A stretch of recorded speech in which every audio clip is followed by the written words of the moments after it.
नमस्कार, हेडलाइंस बिहार देख रहे हैं। मैं हूँ आपके साथ बिरजू सिंह। कल देर रात मुकेश सहनी के तीनों विधायक ने अपना पाला बदलते हुए बीजेपी में शामिल हो गए। साफ तौर पर इनका कहना था कि मेरा बैकग्राउंड भी बीजेपी से था और मुकेश सहनी के साथ उनका तालमेल नहीं बैठ पा रहा था, इसलिए वो बीजेपी के साथ चले गए। और इस वक्त हम मुकेश सहनी के सरकारी आवास से 6M स्टैंड रोड पे हैं और इस सरकारी आवास का एक अपना अलग इतिहास रहा है। आप ज़रा इनके इतिहास पे गौर करेंगे तो जो भी नेता मंत्री की हैसियत से इस आवास में रहे हैं वो अपना कार्यकाल बतौर मंत्री नहीं पूरा कर पाए हैं। याद कीजिए 2015 में अवधेश कुशवाहा बिहार सरकार में मंत्री थे और वो चुनाव के वक्त 4 लाख रुपए घूस लेते हुए उनका एक वीडियो खूब तेज़ी से वायरल हुआ, जिसके बाद सरकार ने इनके नीतीश कुमार ने इस्तीफा उनसे ले लिया। बाद में उनका टिकट भी कट गया, चुनाव भी नहीं लड़ पाए।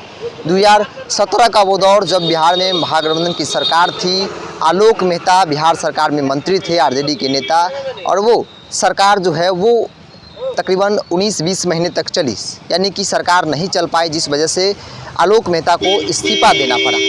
और याद कीजिए उसके बाद जब 18 का दौर आया, मंजू वर्मा बिहार के सबसे चर्चित मुजफ्फरपुर शेल्टर होम कांड में उनके पति और उनका जब नाम आया, चूँकि उस वक्त वो समाज कल्याण मंत्री थी और उनका नाम आया, जिसके कारण उन्हें इस्तीफा देना पड़ा। और ये दौर है 2022 का। 2022 का दौर मुकेश सहनी मंत्री के हैसियत से इस बंगले में रह रहे हैं और कल देर रात जिस तरीके से मुकेश सहनी के तीनों विधायकों ने पाला बदल लिया, बीजेपी में शामिल हो गए, उसके बाद यह मांग ज़ोर शोर से उठने लगी कि मुकेश सहनी का भी इस्तीफा ले लेनी चाहिए। चूँकि सभी जानते हैं उत्तर प्रदेश में जिस तरीके से मुकेश सहनी ने बीजेपी के खिलाफ मोर्चा खोला था और बिहार में जो उपचुनाव हो रहे हैं, जो वीआईपी की सीट थी, वीआईपी को बीजेपी ने दिया था, उस पर बीजेपी ने अपने उम्मीदवार दिए। नाराज मुकेश सहनी ने अपना उम्मीदवार दिया, कल अपने उम्मीदवार के नामांकन में पहुंचे थे। उसके बाद बीजेपी ने एक बड़ा जो है वो स्टैंड लिया और तमाम जो विधायक थे उन्होंने अपने पाले बदल दिए और बीजेपी के साथ चले गए।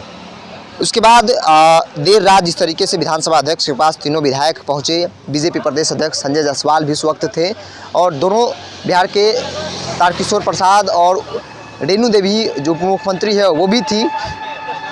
उसके बाद अब चर्चाएं तेज हो गई कि मुकेश सहनी को भी अपना पद छोड़ना पड़ सकता है, क्योंकि जब उनके पास न विधायक है, एमएलसी सीट जो बीजेपी ने उन्हें एमएलसी बनाया उसी हैसियत से वो मंत्री है, चूँकि अपनी सीट को हार गए थे सिमरी बख्तियारपुर से, बावजूद बिहार सरकार में मंत्री है।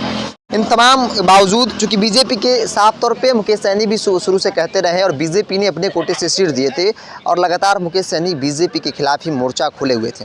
इन तमाम चीज़ों को लेकर कल का जो घटनाक्रम हुई उसको लेकर अब कयासों का बाजार गर्म है कि मुकेश सहनी या तो खुद इस्तीफा देंगे या सरकार उनसे इस्तीफा ले लेगी। चूँकि बीजेपी में के अंदर खाने जो है यह मांग ज़ोरों शोर से है कि मुकेश सहनी को अब किसी भी हाल में इस्तीफा देना पड़ा। और हम बात कर रहे थे इस बंगले की, जो भूत बंगला भी कहा जाता है, जो भी नेता मंत्री की हैसियत से इस बंगले में रहे हैं वो अपना कार्यकाल को पूरा नहीं कर पाए हैं। हमने उदाहरण के तौर पर दिखाया 2015 का अवधेश कुशवाहा जो घूस लेते पकड़े गए, इस्तीफा देनी पड़ी, सरकार ने उन्हें नीतीश कुमार ने न टिकट दिया न चुनाव जीते। आज क्या स्थिति है वो अलग बात है, लेकिन उसके बाद जब आलोक मेहता बतौर मंत्री में रह रहे थे, सरकार ज़्यादा दिन तक नहीं चल पाई, जिस वजह से उनकी सरकार गिरी और इस्तीफा देना पड़ा।